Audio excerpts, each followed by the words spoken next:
Hi friends, ரொம்ப சூப்பரான தண்டிக்கிற கூட்டை பருப்பு போட்டு எப்படி வைக்கலான்னு பார்ப்போமா. ஃபஸ்ட்டு கடாயில் எண்ணெய் ஊற்றிட்டு கடுகு போட்டுட்டு கருவேப்பிலையும் போட்டுக்கிட்டு அதுக்கப்புறம் வெங்காயத்தை போட்டு நல்லா வதக்கிக்கோங்க. நல்லா வதங்கினதுக்கப்புறமா கீரை அள்ளி போட்டுருங்க. போட்டுட்டு அதையும் வேக விட்டுருங்க.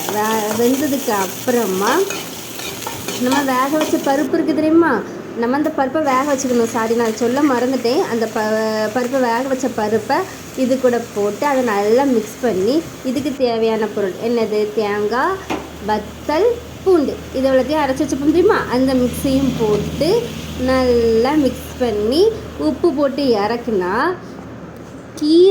பருப்பு கீரை ரெடிங்க. செம்ம டேஸ்ட்டாக இருக்கும். நம்ம குழம்பு தனியாக வைக்கணும்னு அவசியமே இல்லை. இதை வச்சு நல்லா பண்ணிட்டு சாப்பிட்டுக்கலாம். நான் கொஞ்சம் இன்றைக்கி தண்ணி வச்சேன். ஏன்னா நான் சோறு கூட இதை தான் வரவி சாப்பிட போகிறேன், குழம்பு வைக்கலை. அதனால் கொஞ்சம் தண்ணி வச்சுருக்கேன். நீங்கள் கட்டி வைக்கணும்னா கட்டி வச்சுக்கலாம். செம்ம டேஸ்ட்டாக இருக்குங்க. ஒரு தடவை இது மாதிரி ட்ரை பண்ணுங்கள், குழந்தைங்களுக்கும் பிடிக்கும். ஓகே, பாய்.